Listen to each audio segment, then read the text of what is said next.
तो first law of thermodynamics हमें क्या कहता है कि किसी भी सिस्टम को अगर हमने हीट एनर्जी प्रोवाइड किया है तो उस एनर्जी को दो तरीके से यूज करेगा।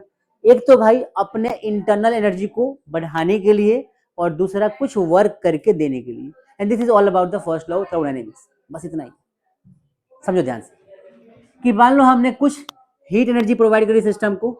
ये जो हीट एनर्जी है, एनर्जी कुछ वर्क करेगा और कुछ इंटरनल एनर्जी बढ़ाएगा अपनी। इन दोनों चीजों में यूज करेगा सारी एनर्जी को। इसी को बोलते हैं first law of thermodynamics. Statement क्या कहता है कि heat absorbed by the system, system ने हीट को अब्सॉर्ब किया, is used in two ways. One is to increase its internal energy while the other is to do some work on the system by the system. कि system कुछ काम करके देगा और कुछ अपनी अंदर की एनर्जी को इंक्रीज कर लेगा अगर तुम उसे हीट प्रोवाइड कर रहे हो तो। डेरिवेशन क्या कहता है, तो मान लो हमारे पास एक पिस्टन है और पिस्टन पहले यहां से यहां तक था, ठीक है। हुआ क्या कि पिस्टन यहां तक था, पार्टिकल्स थे, हमने इस पे क्या कर दिया, प्रेशर लगाया। पहले पिस्टन मान लो यहां तक था, हमने प्रेशर लगा के उसको कंप्रेस कर दिया और पिस्टन आपका यहाँ पे आ गया, यहाँ पे पिस्टन आ गया। कुछ वर्क किया होगा हमने इसको यहाँ से यहाँ तक कंप्रेस करने में, ठीक है। तो इस सिस्टम ने क्या वर्क किया, तो मान लो डिस्प्लेसमेंट जो हुआ dx हो गया, एरिया हमारा a है पिस्टन का, तो वर्क इज इक्वल टू क्या होता है f इंटू में ds, मतलब f इंटू में डिस्प्लेसमेंट होता है, फोर्स इंटू डिस्प्लेसमेंट। अब जो हमारा वर्क है, फोर्स को लिख सकते हैं प्रेशर इंटू में एरिया। अगर आपको याद हो तो हम लिख सकते हैं फोर्स इज इक्वल टू, क्या लिखते हैं, फोर्स पर unit area is equal to क्या होता है, प्रेशर होता है। तो फोर्स का फॉर्मूला क्या हो जाएगा, प्रेशर इंटू में एरिया। ये बात समझ में आ गया आप लोगों को, ये हमारा फोर्स हो गया।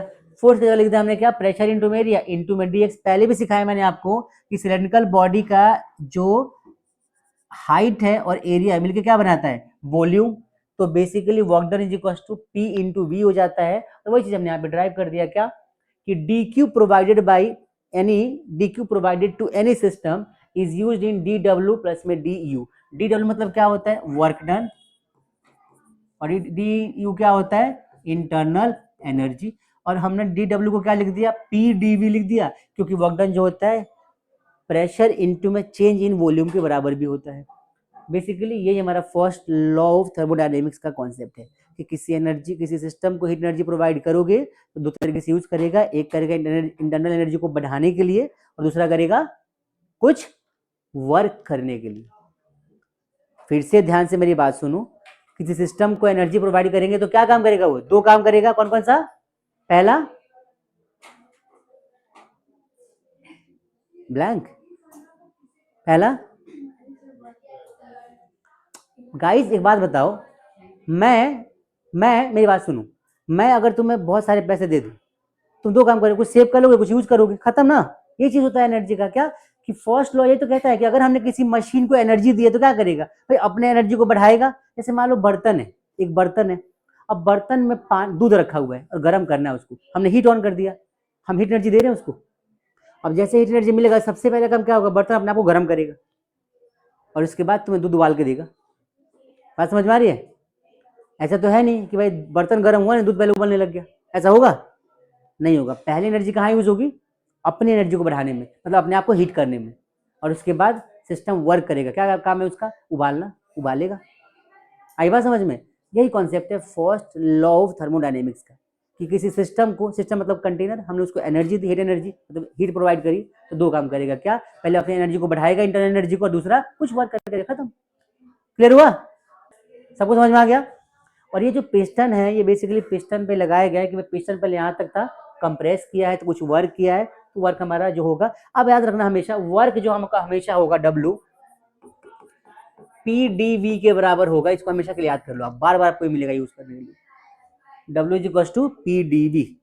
क्लियर सबको, खत्म। यार first of thermodynamics. Different types of thermal, different types of thermodynamics process के बारे में यहाँ पे पढ़ना आपको। पहला क्या है, देखो हमारे पास कुछ प्रोसेस होते हैं। प्रोसेस क्या होते हैं, तो पहला दे रखा है आइसोथर्मल प्रोसेस, दूसरा क्या दे रखा है आइसोबारिक प्रोसेस, तीसरा क्या दे रखा है आइसोकोरिक प्रोसेस, चौथा क्या दे रखा है एडियाबैटिक प्रोसेस। क्या मतलब होता है, तो the process which occurs at constant temperature, जो कांस्टेंट टेम्परेचर पे होता है उसको क्या बोलते हैं, आइसोथर्मल। इसमें टेम्परेचर फिक्स रहता है, चेंज नहीं होता।